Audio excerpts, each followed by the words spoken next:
Government ఇచ్చిన హామీలు అయితే మాకేమీ రాలేదండి. ఇప్పటికొచ్చి మా ఆయన గారు మా అబ్బాయిలు ముగ్గురండి, నలుగురును. తర్వాత చాలామంది ఉన్నారు ఇంకాను. ఎవరికి కూడా ఎటువంటి హెల్త్ తరపున అయితే ఏమీ రాలేదు మాకైతే. తర్వాత డబ్బులు వస్తాయి అనేసి కాగితాలు పెట్టడము చేయడము, హెల్త్ గురించి హాస్పిటల్ మెటల్సీస్ పెడతామన్నారు, చాలా చేస్తామన్నారు. ఏవి మాత్రం మాకైతే వెంకటాపురంలో ఏది చేయలేదండి. చేయక మేము చాలా ఇబ్బందులు పడుతున్నాము, చాలా జనము. మేము ఒక్కలమే కాదు, మాతో పాటు చాలామంది ఉన్నారు. ఒక 300 జనం ఉంటారండి బాధలు పడేవాళ్ళు. చాలామందికి కడుపులోని ఇవి రావడం, కాయలు రావడము, బ్రెయిన్లో కాయలు రావడము, మెళ్ళ మీద కాయలు రావడం, ఈ గ్యాస్ లీకేజ్ అయ్యాక వచ్చిన తర్వాత వచ్చినాయేనండి ఇవి. మేము చాలా ఇబ్బందులు పడుతున్నాం. ఇగో నా తలనీరులోనైతే 2 ఉన్నాయండి, నన్నెత్తిని చూడండి. ఇక్కడ మా ఆయన గారికి అయితే ఇక్కడ వచ్చిందండి కాయ. తర్వాత చాలామందికి కూడా కాళ్ళల్లోని మోకాలు రాకపోవడము, ఈ గ్యాస్ లీకేజ్ అయ్యాక చాలా ఇబ్బందులు పడుతున్నారు. సూపర్ మెల్ట్ వేసి హాస్పిటల్ పెడతామన్నారు, ఇప్పుడు వచ్చి ఏదీ లేదు. హాస్పిటల్ ఒకటి పెట్టారు, అదేంటంటే వేరే హాస్పిటల్కి అప్పచెప్పారు. అక్కడికి వెళ్తే ఏంటి, కాళ్ళ నొప్పులకి చేతులకే చూస్తున్నారు కానీ మిగతాది ఏమీ చూడట్లేదండి. ఊపిరి పీల్చుకోలేకపోతున్నాము, ఎక్కువగా అన్నం తిన్నా ఆరాయించుకోలేకపోవడము, ఎక్కువగా నడిచినా ఇదవ్వకపోవడము, చాలా ఇబ్బందులు పడుతున్నామండి మేము. ఈ గ్యాస్ లీకేజ్ వచ్చాక మాత్రం చాలా చాలా అంటే చాలా అండి. ఒకటి కాదు, 2 కాదు, ఇంత చిన్న వయసులోనే మోకాళ్ళ నొప్పులు, నడువు నొప్పి, చేతుల నొప్పులు, కడుపుల నొప్పులు. ఇంకా మాకంటే చిన్నవాళ్ళు మరీ అంటున్నారు. మా కడుపుని పుట్టిన పిల్లలకు కూడా అయ్యే ఇబ్బందులు. ఇక మేమేం చేస్తామండి? ఈ గ్యాస్ లీకేజ్ వచ్చాక ఇన్ని ప్రాబ్లమ్స్ పడుతున్నాం కదా, వెంకటాపురాన్ని ఎందుకు పట్టించుకోవట్లేదు, ఎందుకు చేయట్లేదని మా బాధ అండి. అదే సూపర్ స్పెషాలిటీ హాస్పిటల్ కట్టిస్తామన్నారండి, కార్డులు ఇస్తామన్నారండి, ఇవ్వలేదండి. ఇప్పటికొచ్చి ఊర్లో చాలా మటుకు ఏవేవో వాటరు అన్నీ మారుస్తామన్నారు, అలాంటివి ఏం మార్చలేదండి. ఎప్పుడు మామూలుగానే ఉంది వాటర్. అది కూడా ఇప్పుడు మున్సిపాలిటీ వాటర్ వస్తుందంటే అందులో కూడా రెడ్గా రావడము, అందులో చిన్న చిన్న పురుగులు రావడము, చాలా ఇబ్బందులు పడుతున్నామండి. అవి కూడా మేము ఇవ్వలేదండి. 15,000 తప్పించి మా పిల్లలిద్దరికి, మా ముగ్గురికి, మా ఆయన గారికి నాకును 10,000 తప్పించి మిగతా డబ్బులు, హాస్పిటల్ డబ్బులు అయితే ఇప్పటికి వచ్చి రాలేదండి. 10 lakhs అన్నారు, 10 lakhs కాదు కదా, 10 రూపాయలు కూడా రాలేదండి మాకు. అంటే వెంటిలేటర్ మీద ఉన్న వాళ్ళకి ఎన్ని రోజులు ప్రాబ్లమ్స్ చేసిన వాళ్ళకి వస్తాయని అన్నారండి. మా ఆయన గారు మా చిన్న అబ్బాయి మాత్రం 7వ తారీఖు నుండి 13వ తారీఖు దాకా హాస్పిటల్లోనే ఉన్నారండి. వెంటిలేటర్ల మీద ఉన్నారు కానీ ₹1 రాలేదండి. హాస్పిటల్కి వెళ్తే మాకే 3,000, 2,000 అలాగ అవుతున్నాయండి. బాబు వాళ్ళని మా ఆయన్ని తీసుకొని వెళ్తే స్కానింగ్లు అంటారు, ఎక్స్రేలు అంటారు, బ్లడ్ టెస్ట్లు అంటారు. అలాగే ప్రతి ఒక్కరు కూడా ఇదే ప్రాబ్లమ్స్ పడుతున్నారండి. మేమనే కాదు, ఆ ఊర్లో ఎంతమంది అవుతున్నారో అందరికి కూడా ఇదే ప్రాబ్లం అండి. చాకలోళ్ళమండి మేము, ఇస్త్రీ చేసుకొని బతుకుతున్నామండి, బట్టలు మురుగుగొడ్లు గుంజుకొని. అందు మీద బతికిన వాళ్ళమే కానీ ఇంక వేరే ఆదాయం ఏమీ లేదండి మాకు. ఒక పొలం కానీ, ఒక ఇల్లు కానీ, సొంత ఇల్లుతో సహా ఏమీ లేదండి మాకు. మరి ఏం చేయాలండి, తప్పదు కదా. పిల్లలు ఏదో కూలీ నాలి చేస్తున్నారు. మా ఆయనగారు అయితే ఏ పనికి వెళ్ళట్లేదు, ఇంట్లోనే. అతనంటే అప్పటి నుంచే మా పిల్లలు చేసిన కూలీ నాలి మీద మేము బతుకుతున్నామండి. వాటికే ఖర్చు అవుతున్నాయండి హాస్పిటల్కి. నాకైతే తలకి ఆపరేషన్ చేయాలన్నారు, మా ఆయన గారికి కూడా ఆపరేషన్ చేయాలన్నారు.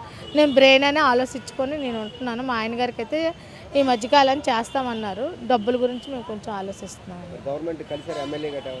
ఎమ్మెల్యే గారికి వెళ్ళామండి, చూస్తామన్నారండి, ఇంకేం చెప్పలేదు. అవి అతను శ్రీనివాసరావు కంటిన్యూ అవుతుందండి. అది జీవితకాలం ఉంటుంది అన్నారండి. ఎన్నాళ్ళు ఉన్నా అది 3 నెలలకు ఒకసారి హాస్పిటల్ ట్రీట్మెంట్ తీసుకోవాలని ఎవరు మా అబ్బాయి వాళ్ళు, మా ఆయన వాళ్ళు జాయిన్ అయినప్పుడు చెప్పారండి ఆ హాస్పిటల్లోని. ఈ రోజుకి వచ్చి 3 నెలలకు కాదు కదా, 3 గంటలకు ఒకసారి కూడా ఇది చేయట్లేదు. 6 నెలలకు ఒకసారి అయినాను చూడటం లేదు. ఎప్పుడో మాకు బాగాలేనప్పుడు మేము వెళ్ళామనుకోండి, బాబు ఇగో ఈ ట్యాబ్లెట్లు దీనికి వాడండి, అంతే చాలు, అయిపోతుంది, తగ్గిపోద్ది అని చెప్పి పంపించేస్తాం. ఒక ఎక్స్రే, ఒక స్కానింగ్, ఒక బ్లడ్ టెస్ట్ ఏదైనా చేయాలన్నా దానికి మళ్ళీ మేము ఫీజులు కట్టుకోవాల్సి వస్తుంది. అది థ్యాంక్ యూ సార్. సార్ నా పేరు గొన్నాబత్తుల కన్నాజ్ అండి, మాది వెంకటాపురం గ్రామం అండి. 2020 మే 7వ తారీఖున ఎల్జీ పాలిమర్స్ గ్యాస్ లీకేజ్ జరిగింది సార్. అందులో నేను ఒక విక్టిమ్ని సార్. నాకు నియర్లీ ఒక 4 సర్జరీస్ జరిగినాయి సార్. ఇప్పటికీ నేను ఆరోగ్యం కోసం ఇబ్బంది పడుతున్నా. అప్పుడు ఏదైతే మనకి సారీ నేను మాట్లాడుతున్నాను if you don't mind cut చేశారు కదా సార్. సార్ నియర్లీ 4 సర్జరీస్ జరిగినాయి సార్. ఇప్పటికీ నేను ఒక ప్రాబ్లం ఫేస్ చేస్తున్నాను. ఇయర్ దగ్గర ఇంకా ఒక సర్జరీ పెండింగ్ ఉంది. దానికోసం ఇప్పటికీ ప్రాబ్లం అంటూ నేను ఇంకా హాస్పిటల్ వైపు తిరుగుతున్నాను. అప్పుడు నాకు ఏమీ ఎక్స్గ్రేషియా గట్రా ఏమీ రాలేదు సార్. హాస్పిటల్ సైడ్ నుంచి కూడా ఫెసిలిటీ ఏం బాగాలేదు. ఇప్పుడు మాకు కలెక్టర్ గారు కానీ అప్పుడు గవర్నమెంట్ కానీ మాకు super multi speciality hospital construction చేస్తా అన్నారు. ఇప్పటికి వచ్చి ఏ హాస్పిటల్ మాకు కన్స్ట్రక్షన్ అవ్వలేదు. అందుకని కలెక్టర్ గారి దగ్గరికి వచ్చి మీట్ అవ్వడం జరిగింది. అతనికి మా ఈ యొక్క సమస్యని తెలియజేసుకున్నాం. అతను త్వరలో సాల్వ్ చేద్దామని అంటున్నారండి. అలానే డిఎంఓ ఆఫీస్ నుంచి మేము లెటర్స్ పెడుతున్నాం సార్. యాక్చువల్గా అప్పుడు మాకు గ్రామంలో చాలామందికి నియర్లీ 200 మెంబర్స్ వరకు ఎక్స్గ్రేషియా అంటూ ఏమీ రాలేదు సార్. ప్రభుత్వం ప్రకటించిన ఎక్స్గ్రేషియా అది ఏమీ రాలేదు. దానికోసం కూడా ఇప్పుడు డిఎంఓ ఆఫీస్ గారిని కలిసాము. వాళ్ళు 2 డేస్లో ఏదో ఒకటి రిపోర్ట్ సబ్మిట్ చేస్తాం కలెక్టర్ గారికి. కలెక్టర్ గారు మళ్ళీ ఏదో ఒకటి చెప్తాము, మీ సమస్యని సాల్వ్ చేస్తామని చెప్తున్నారు సార్. ఎంత ఖర్చు అవుతుంది మీకు హెల్త్కి సంబంధించి ప్రతి నెల? సార్ పర్ మంత్ అంటే మా ఫాదర్ నుంచి నేను అతను హాస్పిటల్ ఫెసిలిటీ దాన్నే యూస్ చేస్తున్నాను సార్. యాక్చువల్గా ఇప్పుడు లేదు అంటే గవర్నమెంట్ హాస్పిటల్ యూస్ చేస్తున్నాను. బట్ ఏదైనా గవర్నమెంట్ హాస్పిటల్లో మనకు అన్ని వైద్యాలు చేయించుకోవాలంటే ఒక రోజులో అయ్యేది కాదు సార్. మేము ఆఫీసర్స్ మానేసి వెళ్ళడం అంటే కొంచెం ఇబ్బందిగా అవుతుంది మాకు. అప్పుడులో ఎల్జీ పాలిమర్స్ అండ్ గవర్నమెంట్ కూడా మాకు సూపర్ మల్టీ స్పెషాలిటీ హాస్పిటల్ని మా ఊర్లోనే నిర్మిస్తామని చెప్పారు. బట్ ఇప్పటికి వచ్చి ఏ నిర్మాణం జరగలేదు సార్. దానికోసమే మేము ఫైట్ చేస్తున్నాం సార్. ఆరోగ్యం పరంగా మాకు భరోసా కావాలి గవర్నమెంట్ నుంచి కానీ ఎల్జీ పాలిమర్స్ నుంచి కానీ సార్. నా పేరు ఎస్కే హసీనా అండి. మాది వెంకటాపురం ఎల్జీ ఫాల్మోస్ దగ్గర. గతంలోని జరిగే ఎల్జీ ఫాల్మోస్ 2025 నెల 7వ తారీఖు నాడు జరిగిన సంఘటనలో మేము కూడా ఉన్నాం. నేను, మా ఆయన, మా బాబు కూడా. అని ఏం జరిగిందో తెలియని అనుకూల స్థితిలో అది ఆ రాత్రి మీద జరిగిపోయింది. మేము చాలా ప్రాబ్లమ్స్ ఫేస్ చేస్తున్నాం. హెల్త్ పరంగా అయితే చాలా ప్రాబ్లమ్స్ ఫేస్ చేస్తున్నాం. మా బాబుకి కళ్ళు బాగాలేవు. మెయిన్ కళ్ళమ్మటిగోండి ఇలా బ్లడ్ వచ్చేస్తుంది అన్నమాట విపరీతంగా. నాకు ఆ రోజు జరిగేటప్పుడు ప్రెగ్నెంట్, నేను 2 మంత్స్ మాట. అప్పటికి నాకు తెలిసి ఆ రోజు పోయిన ప్రెగ్నెంట్ ఇప్పటికి నాకు గర్భసంచి ప్రాబ్లం వస్తుందన్నమాట. అంటే విపరీతమైన చెప్పుకోలేని ప్రాబ్లమ్స్లో ఇదవుతున్నాను. తిరుగుతున్నాం ఇప్పటికి ఎన్నిసార్లు 6 సంవత్సరాల నుంచి ఇదే కలెక్టర్ ఆఫీస్ చుట్టూ, జోనల్ ఆఫీస్ చుట్టూ, జీవీఎంసీ ఆఫీస్ చుట్టూ తిరుగుతున్నాం.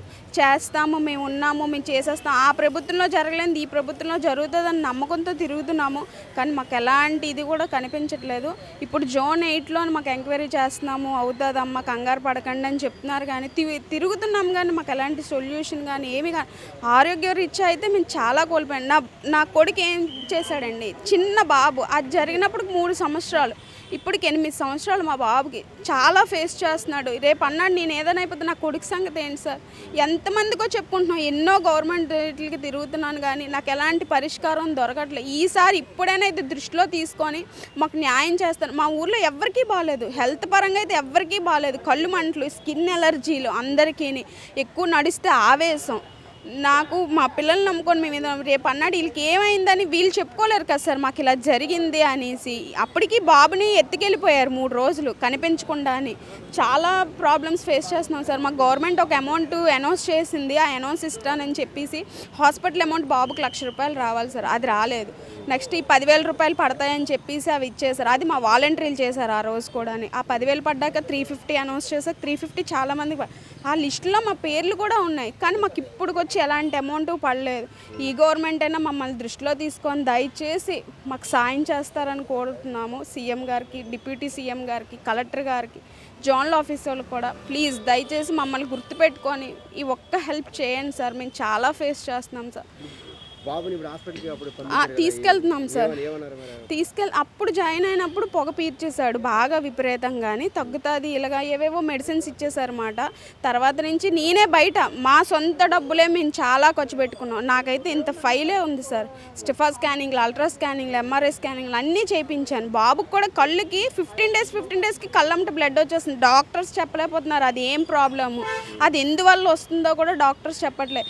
ఏవో ఆయింట్మెంట్స్ అని, డ్రాప్స్ అని విడాకులకి వేసి మేము ఇచ్చేసుకోవాల్సి వస్తుంది అన్నమాట. హెల్త్ పరంగా అయితే అసలేం మా ఫ్యూచరే బాగాలేదు. ఎందుకంటే అది అంత డేంజరస్ అయిన పొగను మేము పీల్చేసాం.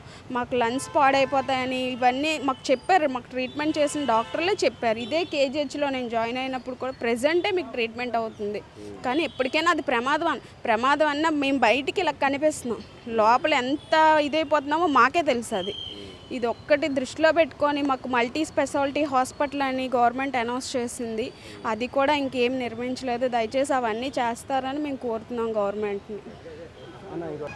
ప్రభుత్వం ఇప్పటికైనా తమను ఆదుకోవాలని ఏదైతే ఎల్జీ పాలిమర్స్ గ్యాస్ బాధ్యత అయితే కోరుతున్నారో, సుమారుగా 151 మందికి ఇప్పటికీ కూడా ప్రభుత్వం 10,000 చొప్పున ఇస్తామని చెప్పింది. అవి కూడా వారు ఎవరికి ఇవ్వలేదు. ఆరోగ్యపరంగా కూడా అనేక ఇబ్బందులు పడుతున్నాం. స్థానికంగా కూడా సూపర్ స్పెషాలిటీ హాస్పిటల్ నిర్మిస్తామని ప్రభుత్వం హామీచ్చింది. ఆ విధంగా నిర్మిస్తే తప్ప ఎట్టి పరిస్థితుల్లో కూడా మేము ఏదైతే శ్వాసకోశ వ్యాధులతో క్యాన్సర్తో బాధపడుతున్నాం అవన్నీ కూడా హాస్పిటల్ నిర్మించి నిత్యం కూడా మాకు వైద్య సదుపాయాలు అందిస్తే తప్ప మేము కోలుకోలేమని కూడా స్థానికంగా మన వెంకటాపురం గ్రామస్తులంతా కూడా ఆవేదన వ్యక్తం చేయని పరిస్థితి.